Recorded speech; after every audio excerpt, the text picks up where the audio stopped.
Cam, it's great to have you back as the first part two episode ever on Outside the System. Part one is currently the most popular episode that I've ever done on Outside the System. So that's testament to you and what you've been spreading your message. Thanks, man. Yeah, no, and again, I appreciate you kind of teeing it up and riffing and asking such good questions and just bringing the energy and the enthusiasm to the conversation. And then we were able to riff on the same wavelength, which is always a fun thing to do. Yeah, so I think like one thing that kind of as I listened back to that episode, we spent a lot of time on how the concept came to be, the history of the World's Fair, why you're doing this, what you hope to inspire people to feel, which I think are all really important things. And if somebody hasn't listened to that episode yet, I highly recommend starting there. There was a lot of great content in there, and you'll have a better sense of what we're about to talk about today.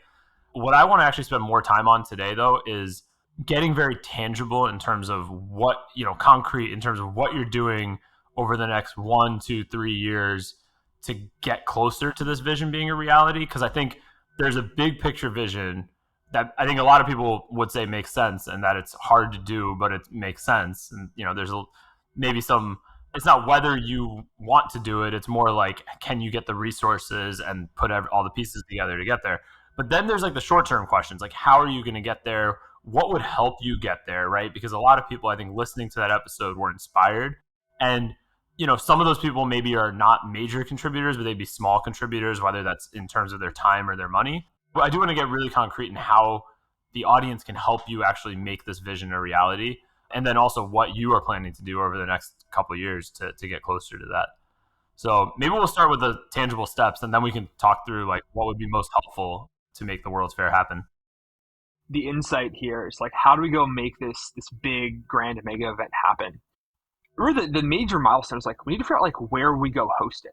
But what we want to do is approach a city from a position of strength and a position of like, hey, we have a game plan. Here's what we're going to build, and then have cities say, hey, no, I want to be the place that this is hosted, and then we can drive a little bit of a. You want to create like a World Cup bidding type situation? Yeah, the World Cup, like, and I think like the Olympics without like with like the incentives more aligned, and so in order to do that, we're working backwards from what is it going to look like to stir a conversation with cities? How do we get cities to say, hey, like we're really excited about this, like this thing is happening, and we want to be a part of it. So as I mentioned on the last episode, we have this immersive experience that we're designing that we want to open about 18 to 24 months from now. So that's like the major interim milestone, which is how do we turn the future into a place that people can come experience for over the course of 3 months or so. That's still a pretty big kind of like tangible step. And so to get there, we're kind of launching a series of events, producing media, and really building kind of a community movement around the development of the fair. And so what this looks like concretely is, you mentioned our kind of creative charrettes. So starting in January, we're doing another season of the World's Fair Creative Charrettes, which are kind of brainstorm design sessions where we'll be gathering and kind of focusing on how do we design out specifically what the fair looks like for each of the core themes that the posters we did represent. So what is the oceans, climate, earth? So we've got oceans and climate, so kind of a planet Earth sort of, we have planet Earth, we have space, we have manufacturing, robotics, energy, travel and transportation, food and agriculture, science, which includes like synthetic biology as well, computing and AI. This is a list of 11 things, so this shouldn't be that complicated. And a couple more. Like there was a crypto one, I think. Yeah, I think everyone's allergic to crypto right now. But I know, yeah, that's why you blocked that one out of your mind. You blocked that one out of your mind for now. More decentralization, I think, is the core theme. But we're designing, like, what does each of those realms look like? So if you were going to walk through a physical space that embodied the theme of food and agriculture, what would it look like? What would it feel like? What are the things that are going on there? It is that we'll be designing these on, like, one a week starting in January, such that we can reveal them all at a gala that we're hosting in April here in San Francisco. That will bring all the supporters of the fair, current and future, into one space for an evening of celebration about the fair, where we've been, where we are now, and where we want to go. So one way for people to get involved is to come out and participate in those creative sessions. So we'll be follow up. Yeah. How would somebody get on like the list to participate in that? And just for for what it's worth, I participated in one around, or did I participate in two? I might have participated in. I definitely did the Atlantis one, which was super cool. That was really fun though, but it was like a several hour long brainstorming session. Just I met some really cool people too. I think even beyond just like thinking through the ideas, it was just even about meeting like other people who were working on really cool things or like had cool ways of thinking about these different areas. And yeah, it was super fun. I mean, I only found out about it because I think I like just follow you or something, but I don't know what's the best way for somebody who's listening to who's interested. How would they get involved with something like that? Twitter is the main vehicle through which everyone is communicating these days. So there's the at World's Fair Co, and then I'm on Twitter at Cam Wiese, CamWiese, and we're kind of putting stuff out there. We also have a newsletter and kind of a mailing list that you can get on by signing up on the website, or which will just directly pair you to the Substack that we publish. But really, that is the kind of those are the two main communication channels where we'll be introducing this design sprint and ways for people to get involved, as well as roll out some of these kind of experiential events and experiences that we'll be releasing ideally on a monthly basis starting in January. Just like it's a really easy way for people to kind of come out and participate in co-creation of the fair. So you put out these posters, look super super cool. I know we talked about this a little bit last time, the financial model for how you've set things up, and it's a nonprofit, and I do want to spend a little bit of time getting into like the details on, whatever you're comfortable talking about, but just how you're funding it today, how you plan to fund it, moving forward, because there's a lot of, kind of big vision stuff that you have. Not saying you don't have this thought out, but we didn't get into it last time. So just want to spend some time on that too. And also like along those same lines, what people can do to help financially too. Like, is it buying the posters? Should they be donating? Is there like I don't know, like a browser extension they can download that like auto contributes, affiliate revenue to what can people do to help, both if they want to help in like a small way financially, or if they want to, help in like a bigger way, someone who's listening maybe, really wants to contribute. Like, so what are the different ways people can get involved financially? Financially, right now we have the holding entity that is the group. So the World's Fair Co. We're not funding like the development of the fair specifically or any of the specific programming. It's like we're building the organization. It's like the organizing committee for this cultural movement of which the fair is like a core piece. I want to find a way to like get as many people involved as possible. So we do have kind of a 501c3 set up where you can do tax deductible donations up to, you can do $5, you can do it monthly, kind of like Patreon style, or we have a few slots for what we're calling our founding patron circle, which are larger contributions that fund more or less like, 25K to 500K plus checks to fund kind of the organization's affair. And that there's like anyone who's interested in doing that, please reach out to me or ask Neil to connect us. I can run you through the sort of vision, the different tiers and all of that. But the posters were really designed to just like stir everyone's imagination. I mean, this concept and the idea of doing a new World's Fair is pretty abstract and pretty ambitious. And what we wanted to do was just at least seed the zeitgeist and get people thinking about the future slightly differently and how something like the World's Fair could play a role in enabling that future. So all the posters represent the different, again, the core themes of what we think an exciting future might entail. So what does the future of health and space and energy and transportation and food look like when viewed through an optimistic and kind of pro-human, pro-abundance lens?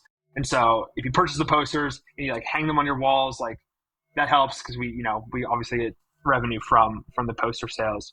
But more concretely, I think always looking for direct contributions in varying tiers, and you can get involved and there's like information how to do that at the World's Fair Co website.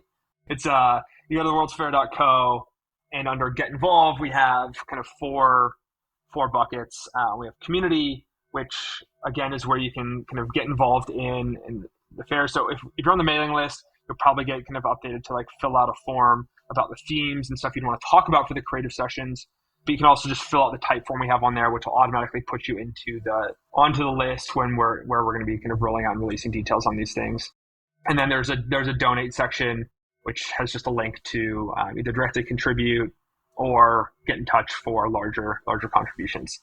Take cash, check. We do crypto if you're bag holding. If you still have some, we no longer take Sol or AVAX or FTX coin, but BTC and ETH are still kind of good on the table. I can't donate my zero value Solana NFTs. Unfortunately, not. No. Dogecoin. We'll take Doge. No Shiba Inu though. No, I'm just kidding. I don't know what people's tolerance for this sort of joking is. They're like, what are you talking about? No, I think enough people, at least because I've done a lot of there's a lot of Bitcoin people who listen to the podcast just because I've done a few Bitcoin centric episodes.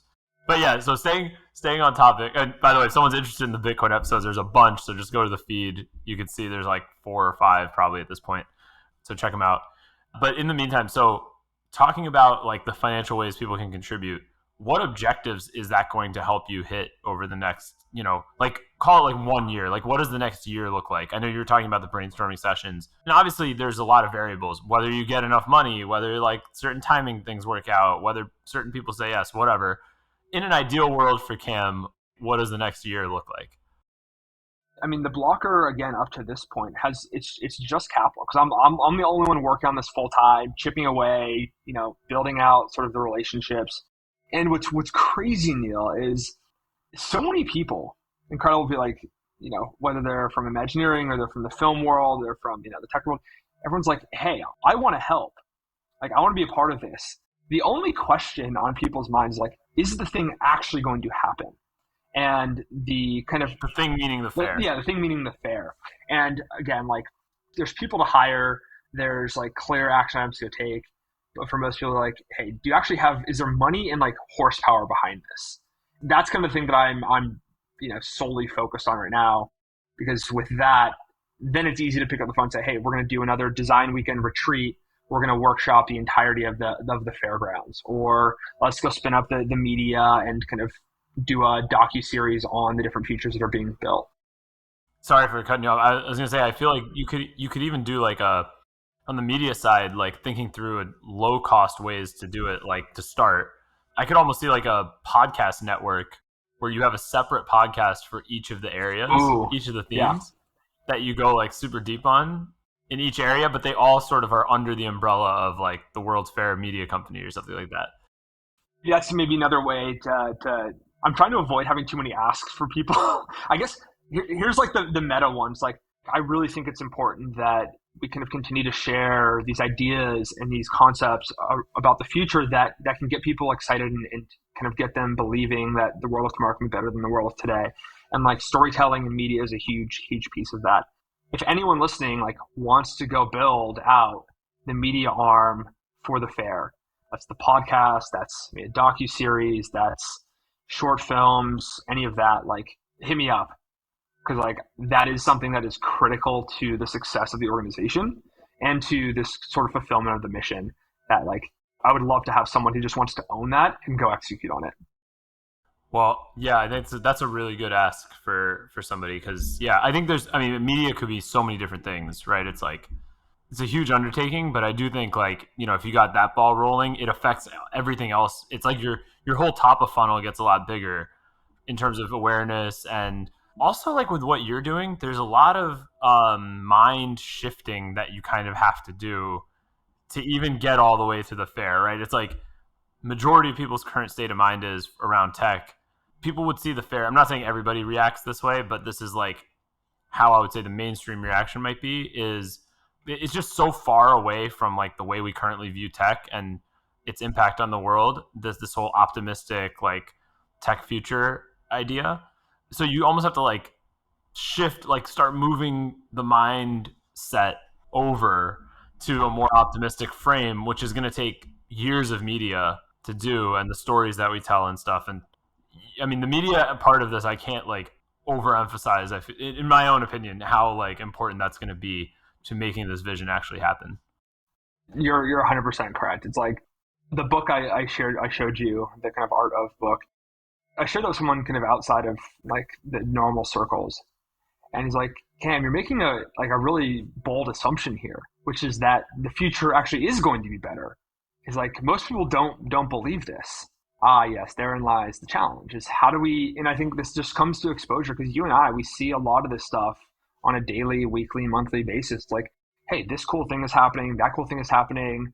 Oh, I see how this could play out, but most people just don't. And I think for the fair, one of the core pillars of what we have to do is produce media and tell stories that are focused on this positive, exciting, optimistic vision for the future. And like this is like me in a nutshell. Like this is all I want to do is like the number of people who go from being like, I don't know if the future's gonna be good. Like I just want people to be like, hey, you know what? Like the future's gonna be great actually because X, Y, and Z are happening, and like we as humans have the agency to solve these problems. Like media is a huge piece. It's a huge piece, and also like belief. To your point of what people come back and tell you they believe is like a huge piece as well. I mean, there's I don't know if it's like easy to express, so I'm going to try. There's almost like a self-fulfilling prophecy angle to this, where if people believe the future is going to be worse, then less people are going to work on it on making it better. And if people believe the future will be better, more people will work on the future being better, and it like becomes what we actually believe. And I know that sounds kind of esoteric and almost like The Secret, like that one book, if you believe like it'll happen.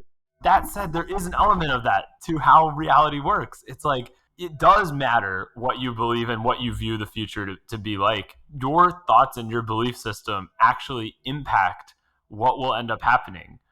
It's kind of crazy to think about, but it is absolutely true. This is the importance of culture. The stories we tell shape the futures we build. And so I want to very concretely answer your questions like what does the next year look like? It does look like how do we spin up these stories and in the media, like that's a piece, but it's also how do we start creating experiences that people can come to, that they can participate in, that start to give them this feeling of a hopeful future. A micro event series that will run on a monthly basis. The team needs to be built for, but we always want to be working towards like the bigger milestone, which again, as I mentioned, is the opening of like a 50,000 square foot like immersive experience that is like a piece of the fair. And the goal there is to host that in a way that we can use it to like store conversations with prospective host cities or host states rather, because this won't, unlike this isn't going to be in like downtown Austin or in Queens or in Seattle.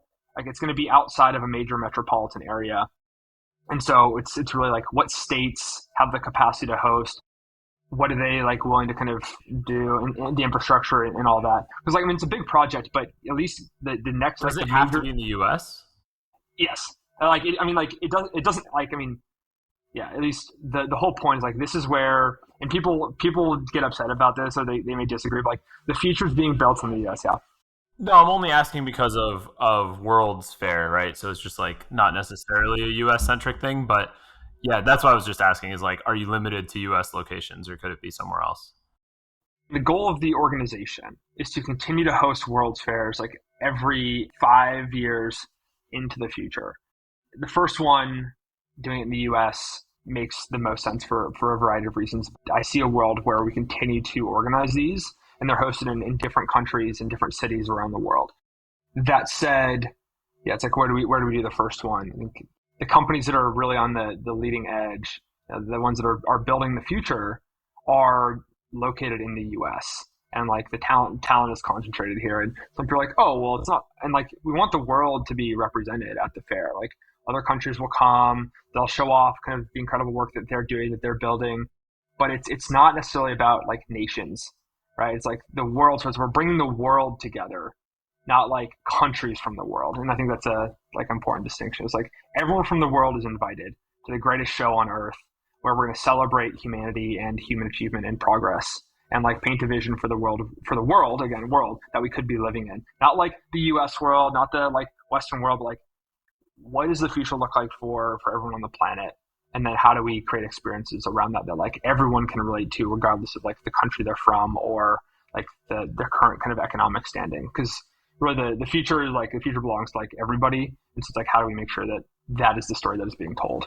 That's a design question.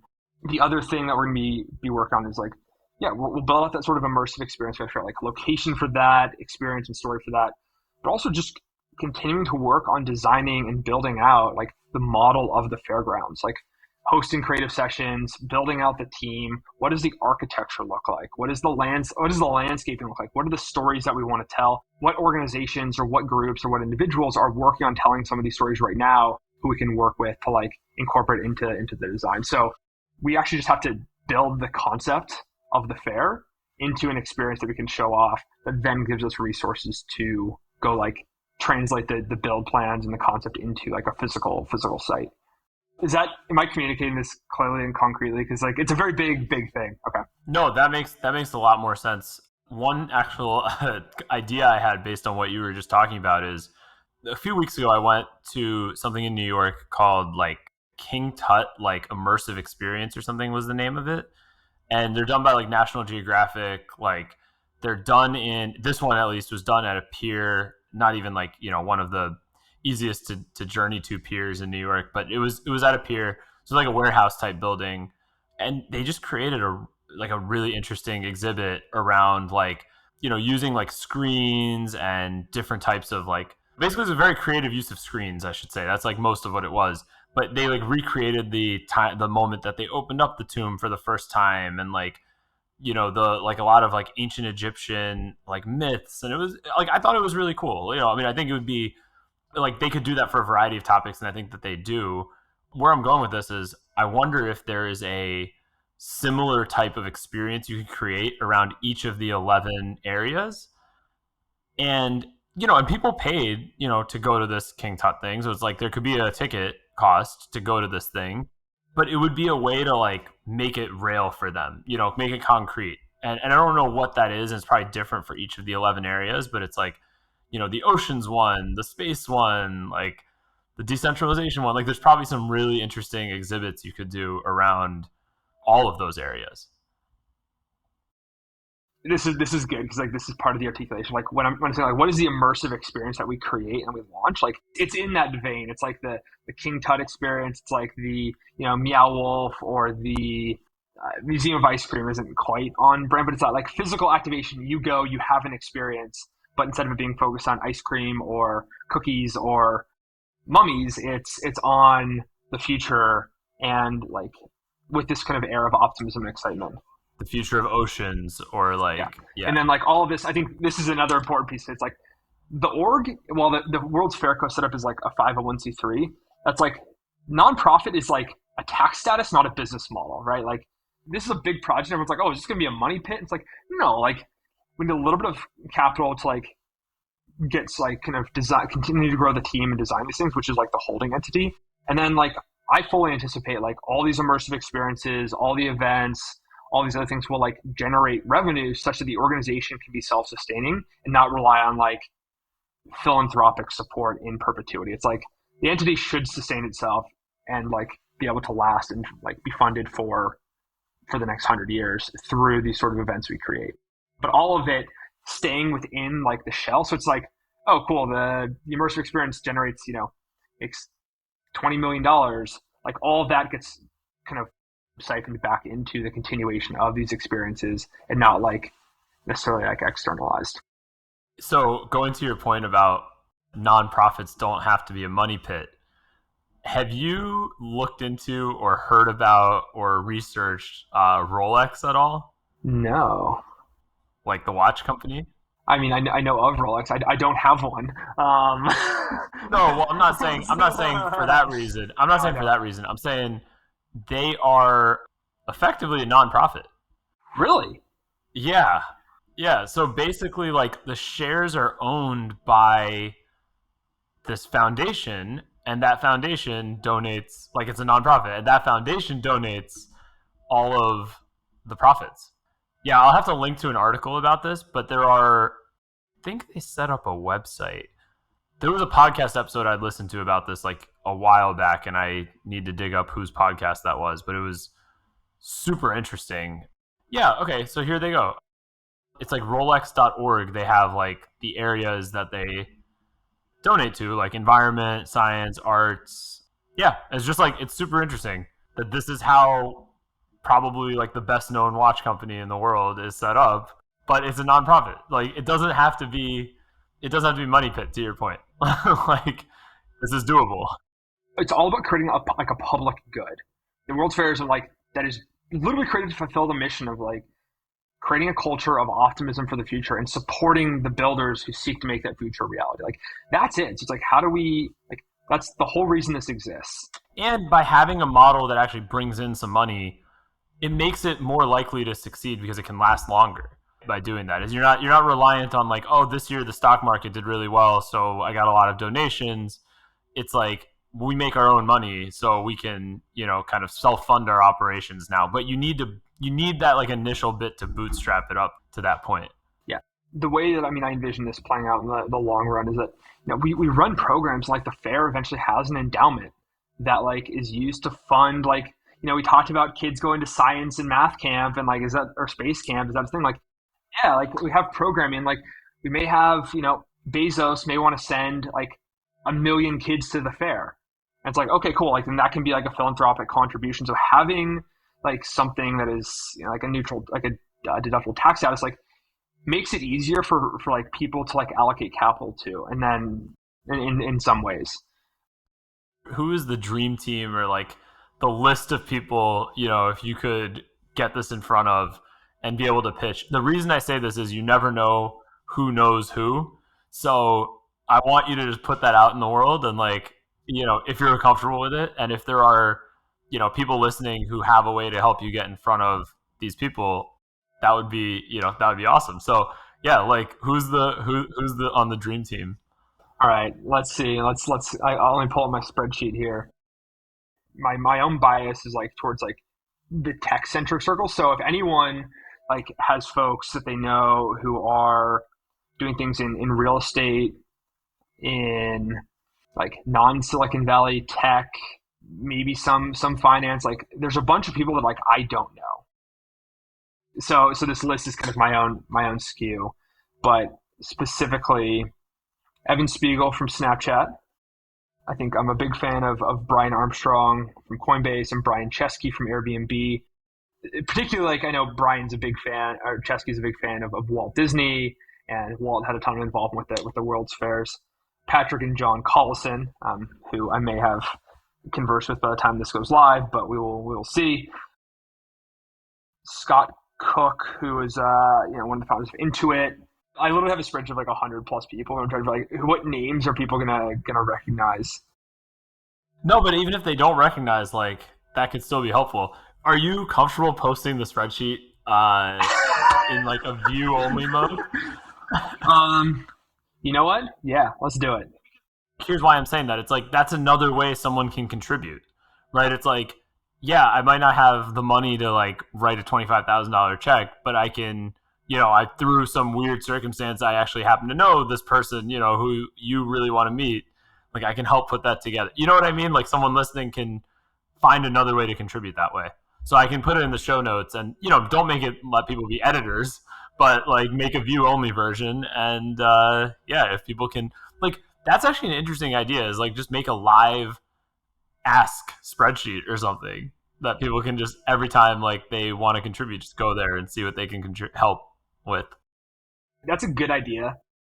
Only if you're comfortable with it. I'm not saying you should do it, but it's like that's another one where it's just an easy way for if somebody does have a way to contribute with that and they like what you're doing, it's like an easy thing for them to not an easy thing for them to do, but it's a solid way for them to help. Yeah, let's do it. We'll put something up. We'll put something in the show notes. It's like here are the prospective World's Fair patrons open to other ideas if people have them. It's like, hey, if you talk to this person or to that person, like open to it. It's like trying to find people who are values aligned. So it's like who cares about the future, who actually is like financially contributing to projects of this nature. Because again, like we want to find people who just like are like aligned with the mission and who see the importance of creating like this sort of like experience and who aren't like, oh, what's the MVP? What's the like the small thing? It's like we're building the next great World's Fair. This is a mega project and requires a lot of capital and a lot of people's involvement. We've broken it down into like manageable milestones only so that the team can like build capacity to execute and like work well together, right? And like that's what we're doing. It's not like, oh, let's just, stop along the way and just build out a media company and just do TikToks and Instagrams. And it's like, no, no, no. Like the goal here, the anchor is like by the end of the decade, we're going to have shovels in the ground and we will all be gathering at like the grandest celebration on the planet, the next great World's Fair. Like I'm not like, we don't have, there's no time to do like other things. Like the future needs like us to believe in it and we have to be working towards building it. Like I want everyone to like, if you have something that you care about, like if you have a future that you're building towards that is like concrete and tangible and like actually affects people's day-to-day lives, not some like secondary, like, oh, maybe I'll just generate a bunch of capital and maybe I'll give it back at some point. It's like, go build something that like is contributing to the future now and like let's all celebrate at the fair. But like that's the focus. And so I'm trying like it's really important to me that we get people who just like we're not messing around. We're gonna build the fair and like that's the target. So the only things we're doing are like in pursuit of that and like ensuring that the culture is at a point where like people are willing to accept and attend the fair and not reject it outright. But that's like a secondary problem. It's like we're building the fair. We're building the fair. We're building the fair. Like we're not, yeah. So if people want to help build the fair, yeah. That was awesome. Whoever's listening to this on Fountain, if you clip that rant slash vision rant that Cam just did, that was amazing. That's like the crux of what you're trying to do. So turn that into a clip. I'll send you 1,000 sats myself. I'm sure other people will send you some sats too. That was amazing. So yeah, someone clip that, please. All right. I think on that note, Cam, we're going to put a bunch of this stuff in the show notes as we talked about. Let's talk a little more about that afterwards, just about what should go in there. But if you're inspired to help, check out the show notes. Look at that spreadsheet Cam is going to put together. See what intros you can do. Contribute financially. Contribute with your time. Attend the brainstorming sessions. And yeah, Cam, is there anything I'm forgetting? If you're in a place where you don't have the means or the resources, or you're just like a fan in general, like just champion a positive vision for the future. Don't let the doom and gloom and the pessimism like win out. Like think about all that like can be great and just like focus on putting that energy out in the world. So like if nothing else, like just be a beacon of hope for the sort of future that you want to live in. And like that's a critical piece of this as well. So yeah. Another great clip. That's another good one. Cam, you're on a roll. I know. These are great. I'm trying not to get back up on my soapbox. I like it's good. But... No, I like it. I like it because the way you're explaining this is just becomes much more concrete for people than feel, because there is a little bit of the overwhelming feeling. Even when you were sharing it with me, I had that same feeling of like, wow, this is such a big vision, and we're so far away from that as like a culture. It's just like it's hard to see how you get from here to there, and then what you're kind of explaining and talking about is how we get from here to there, and you're only going to do that with the singular focus that you're envisioning and that you're kind of focusing on, and making sure that anybody who comes on board in terms of patrons and contributors is kind of aligned with that same exact set of values. So cool. Well, thank you, Cam. Excited to see what people do after listening to this.